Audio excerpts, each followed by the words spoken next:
Ini kan nih gue kedatangan temen Purna PMI dari Brebes ya. Banjarharjo. Jadi teman kita ini mungkin ada sebagian teman-teman kita yang tahu lah Mas Roni. Mungkin dengan akun sosial medianya adalah Suara TKI. Gimana kabarnya, Bro? Alhamdulillah baik kok. Udah berapa lama sih, Dok, Bro? Ya dalam kemarin pas hari raya itu kurang lebih 1 tahun lah. 1 tahun balik. 1 tahun. Kenapa ada kepikiran pulang? Bukan tahun enak gitu? Jadi kebetulan waktu itu kan waktu Taiwan itu mengalami krisis ya, krisis global. Covid lah ya. Covid. Jadi di situ si pabrik tuh membuat pilihan dari bos tuh kan, katanya kalau pengen bertahan ya monggo, cuman nggak ada lembur. Namun di situ karena waktunya terlalu lama, sampai berapa ya, 7 bulan. 7 bulan. Jadi kita kerja kadang 1 minggu 3 hari, terus kadang nggak ada lembur. Otomatis kita kan untuk pengeluaran kan tiap hari ya, untuk makan, untuk apa, jadi minim terus gitu loh. Bukannya apa kalau kerja tuh katanya gaji gede, enak gitu? Ya itu mungkin sebagian kalau lagi normal gitu kan. Kalau normal. Kalau normal kita ditambah plus lembur, nah itu boleh dikatakan emang lumayan sih gajinya. Nah, begitu udah kena masalah seperti itu, akhirnya kamu memutuskan nggak pulang nih? Iya, untuk pulang aja. Dan di situ kebetulan saya kan andalannya saya mempunyai sosial media. Oh, ada sosial media yang bisa menghasilkan lah ya? Nah iya, jadi seperti itu. Nah, begitu kamu pulang pertama kali itu, apa sih yang kamu rasain itu? Ya emang merupakan sesuatu hal yang baru gitu. Dimensi yang berbeda ya kan? Anjir, gua dulu di Taiwan gaji segini, kalau bisa terasa sangat berat gitu loh, benar. Jadi emang kita biasanya kan di Taiwan, kalaupun kita beli apa-apa mahal, mikirnya kan kita besok dapat lagi. Iya, benar. Seperti itu. Beda dengan kalau kita sudah di kampung itu, kalaupun kita pulang bawa banyak uang ya, kalau kita tidak aktif, tidak mungkin bekerja atau mungkin melakukan hal-hal yang bisa mendatangkan penghasilan, drop, kita bisa habis uang itu. Drop ya. Jadi selama 1 tahun ini kamu ada upaya apa nggak sih? Saya lihat kamu rajin konten loh. Ya itu emang gimana ya, jalan satu-satunya seperti itu. Jadi untuk bertahan hidup, saya mikir ini aku punya peluang gitu loh. Jadi disitulah saya mencoba untuk giat gitu. Jadi memutuskan untuk menjadi pegiat sosial media lah ya. Iya benar-benar. Dan dari situ memang bisa mengcover. Ya alhamdulillah, sedikit banyak ya. Alhamdulillah lah istilahnya. Alhamdulillah. Ya. Nah, tujuan kamu membangun sosial media Suara TKI itu apa sih, Bro? Tujuan awal kamu itu dan kedepannya pengennya gimana gitu? Jadi intinya emang terus terang saya emang sudah lama ya di Taiwan, kurang lebih antara 9 hingga 10 tahun. Wow. Jadi saya rasa ini pengalaman yang tidak boleh saya pendam sendiri. Sedangkan di sana banyak sekali teman-teman yang pengen keluar negeri kan, otomatis memerlukan banyak informasi gitu. Berarti kamu sharing informasi. Nah, jadi saya dengan pengalaman saya itu saya berbagi sama teman yang lain gitu. Intinya seperti itu. Tujuannya ingin berbagi informasi lah. Nah, kalau untuk masalah pendapatan itu ya. Iyalah istilahnya, mungkin kalau dapat ya alhamdulillah, kalau enggak ya yang penting kita sudah niatnya baik gitu aja. Dan selama kamu melakukan hal itu, ada nggak sih dapat kayak keluarga itu, lu kok nggak kerja sih? Terus gitu. Ada nggak? Ya mungkin dari keluarga ngerti lah ya, saya emang bidangnya seperti itu. Cuman kita hidup di kampung kan bertetangga ya, otomatis lah ini kok baru pulang di rumah terus, guys, nggak ada kegiatan apa, nggak gimana gitu ya, otomatis ada lah gitu. Cuman dari tetangga atau mungkin dari luaran gitu. Tapi nggak lu ini lah ya, nggak masukin hati lah ya. Iya nggak, jadi intinya yang penting saya nggak ngerepotin mereka gitu aja. Sekarang saya mau nanya pengalaman kamu selama 2 tahun. Kamu keluar negeri ini berat dari Indonesia langsung ke Taiwan gitu doang? Langsung negara tujuan pertama Taiwan dan sampai sekarang? Untuk pertama sih saya pernah ke Malaysia. Oh, pernah ke Malaysia? Ke Malaysia. Cuman itu juga karena dulu kakak saya itu sponsor, dan kebetulan saya pengen ikut, akhirnya saya mencoba ikut, dan kebetulan kalau di Malaysia itu kan prosesnya bisa di sana gitu. unprocedural. Jadi berangkat baru ganti visa. Tidak usah, maksudnya harus seperti Taiwan kan harus ke PT, proses ini, proses itu. Kalau dulu enggak. Jadi penting kita ke sana, ada majikan, udah langsung direkrut gitu. Nah, perbandingan kamu kerja di Malaysia dengan Taiwan enakan mana? Menurut saya sih kalau dulu saya emang di Malaysia nggak terlalu lama ya, paling kurang lebih 2-3 tahun. Dan kalau Malaysia emang dari segi nilai tukar rupiah kan rendah ya.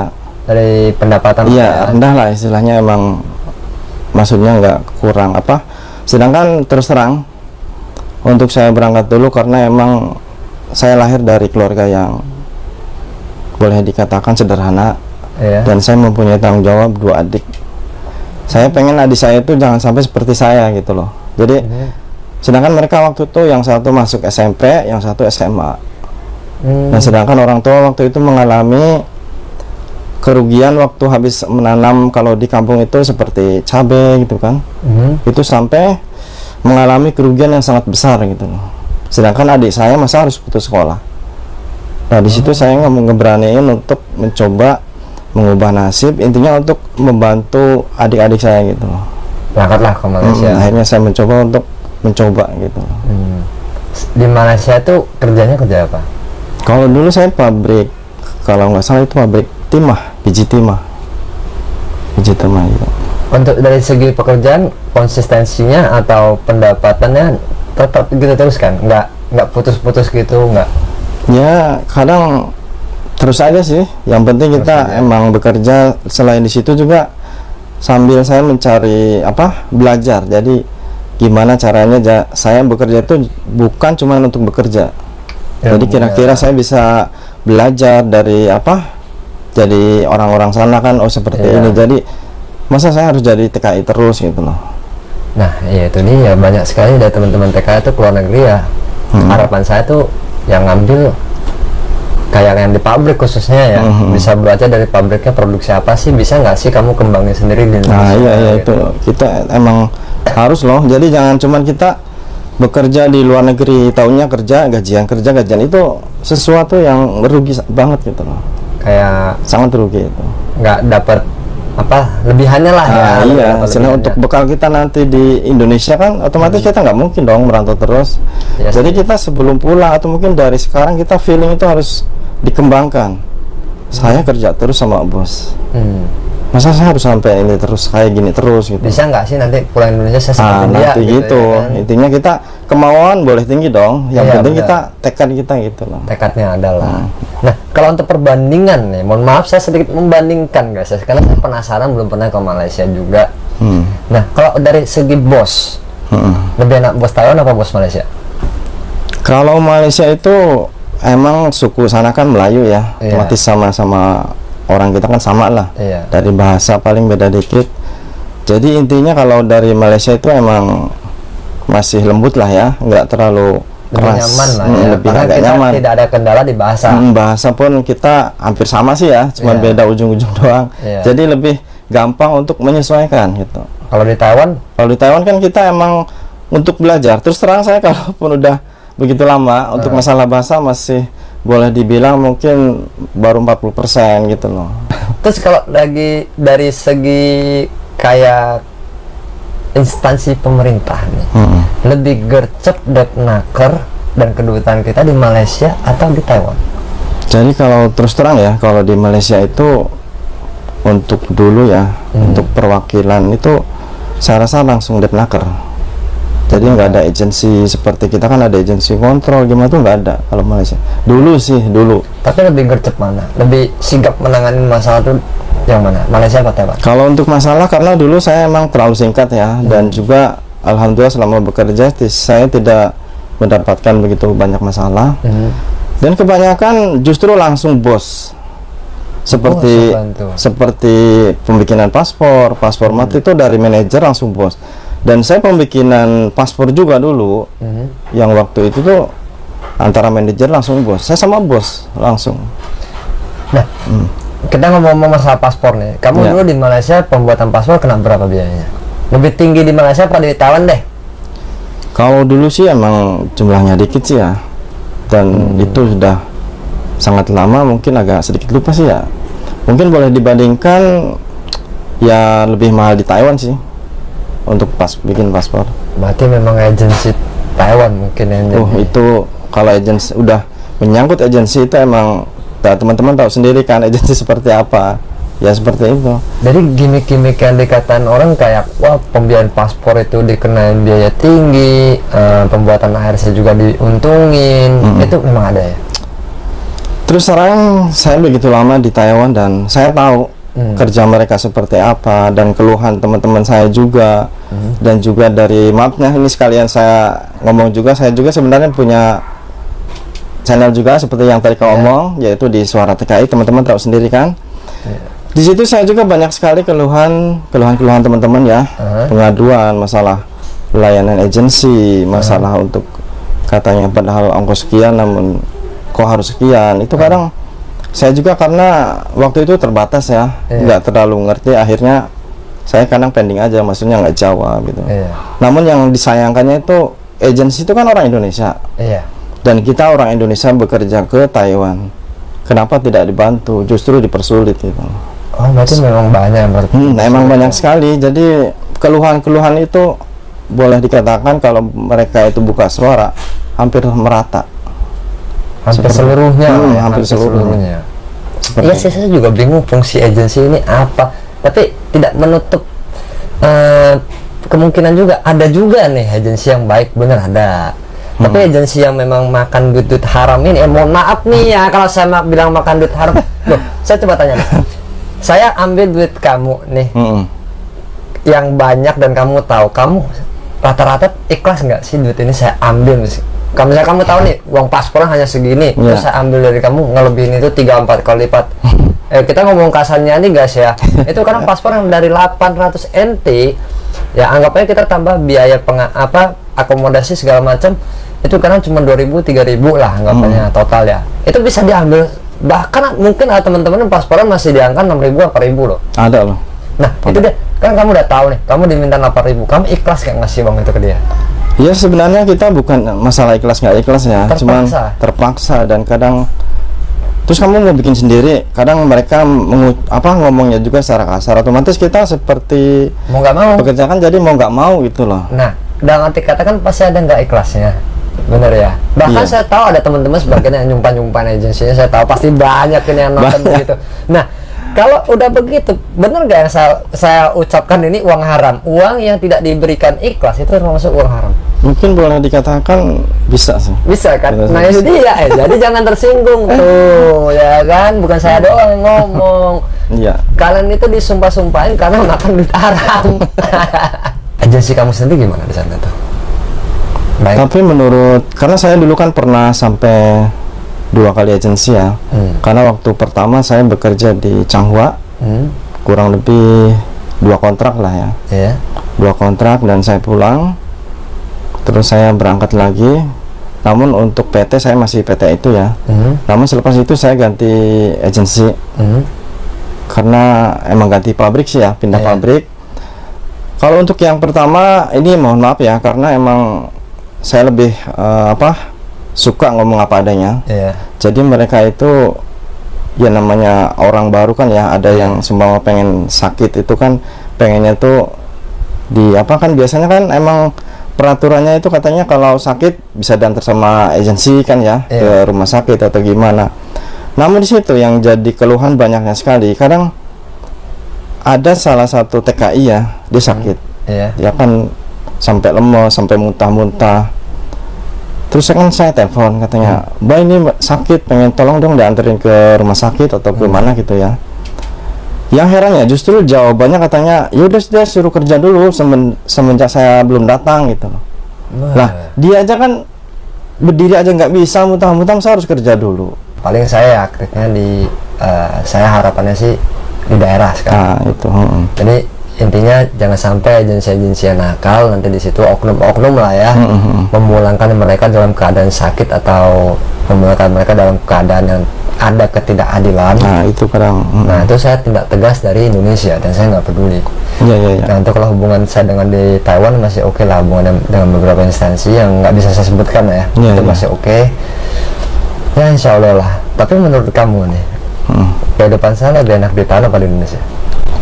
Secara pribadi, karena saya emang selalu mengikuti ya konten Koko, dan emang saya ngefans banget ya sama Koko. Yang ngikutin.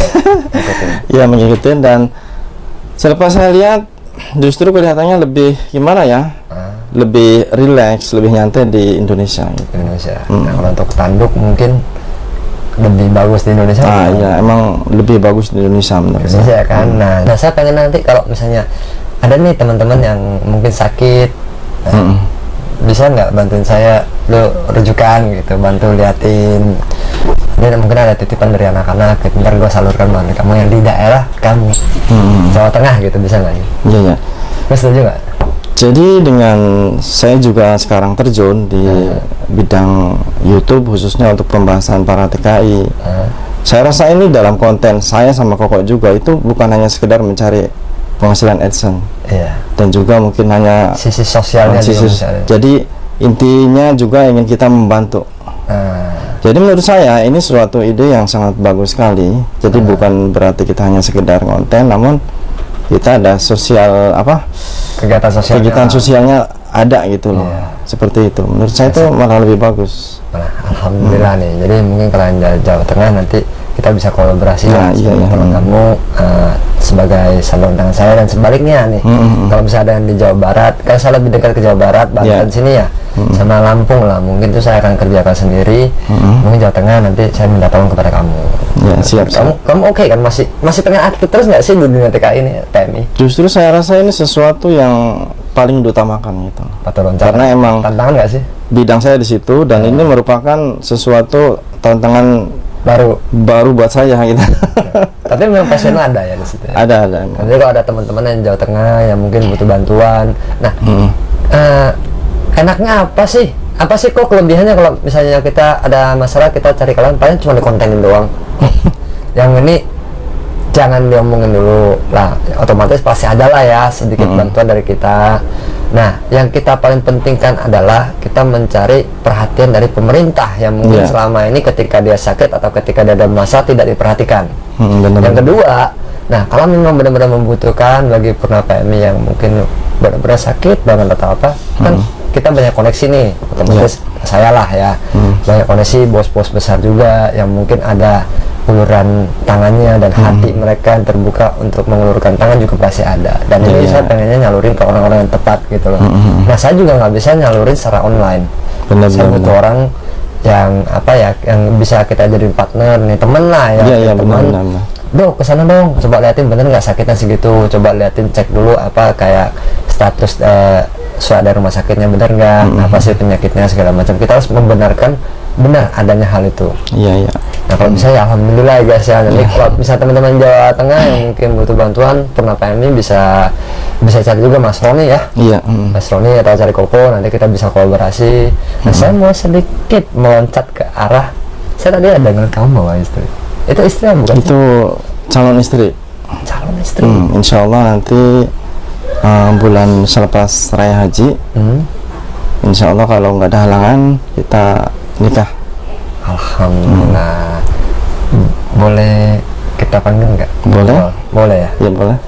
Dok, ini dengan Mbak? Ini Mbak Sri. Mbak Sri ya? Saya panggil Mbak apa panggil Dok ya? Mbak aja, soalnya itu juga umurnya. Oke. Udah. Ini kenalan di mana sih tadinya? Kenalannya waktu pertama ketemu lagi itu di Taiwan. Sebelumnya pernah ini. Pernah. Maksudnya kan waktu aku kecil itu emang satu kampung kan. Jadi waktu kecil kan ke musola gitu. Dia yang ngajarin ngaji. Oh iya. Ya Terus, Allah. pas di Taiwan, ini kamu ya katanya yang dulu kecil diajarin ngaji sama aku. Dia bilang gitu. Saya berjodohnya di sana lah ya.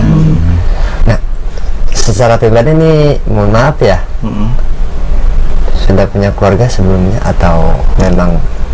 Sebelumnya sudah punya keluarga.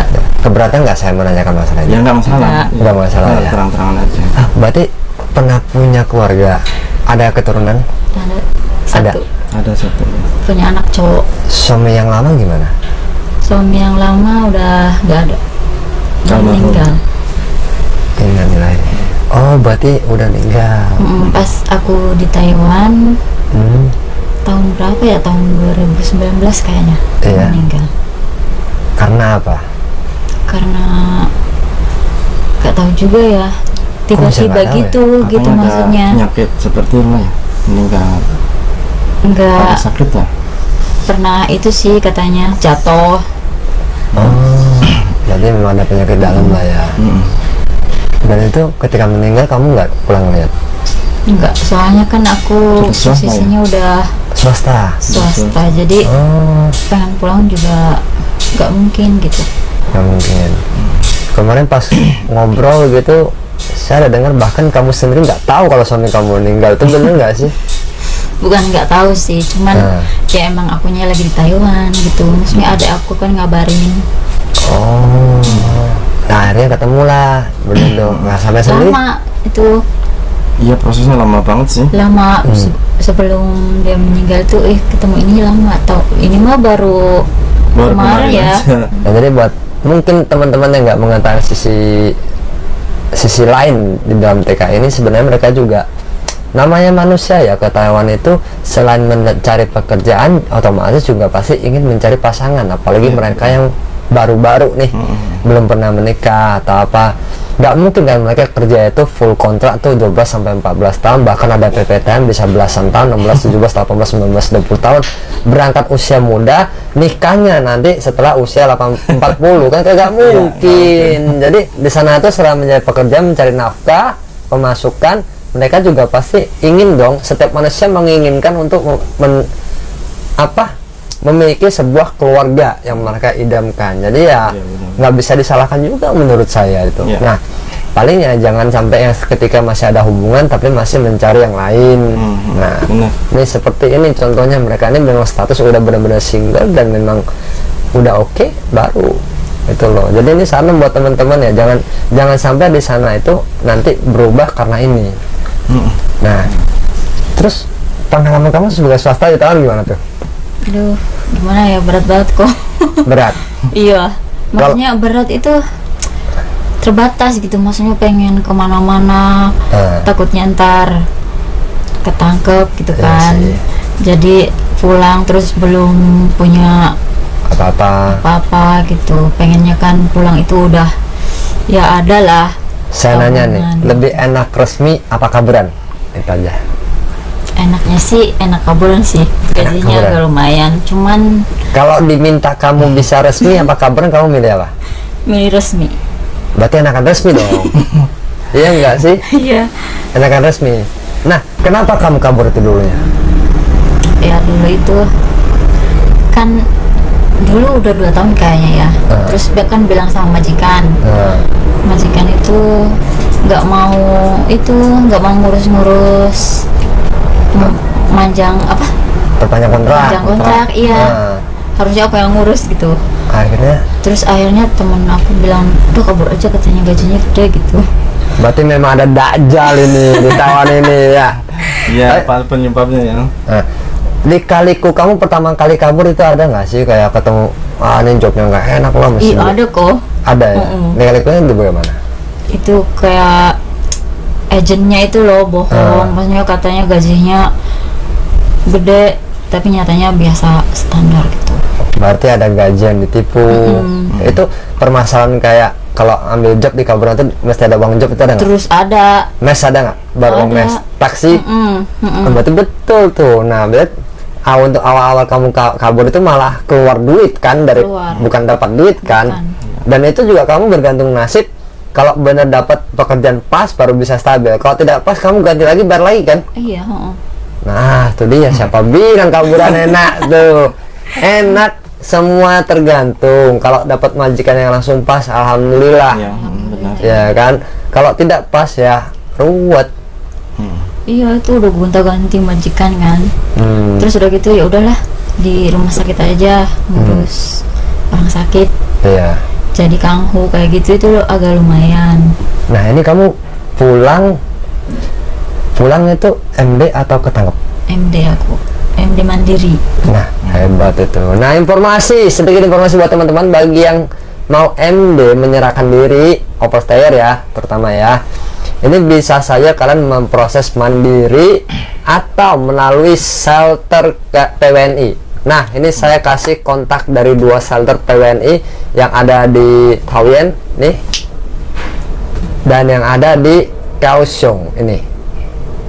Jangan lewat Calo karena Calo tuh mahal. Iya. Nah, jangan lewat Calo, lewat shelter aja. Jadi lebih ini.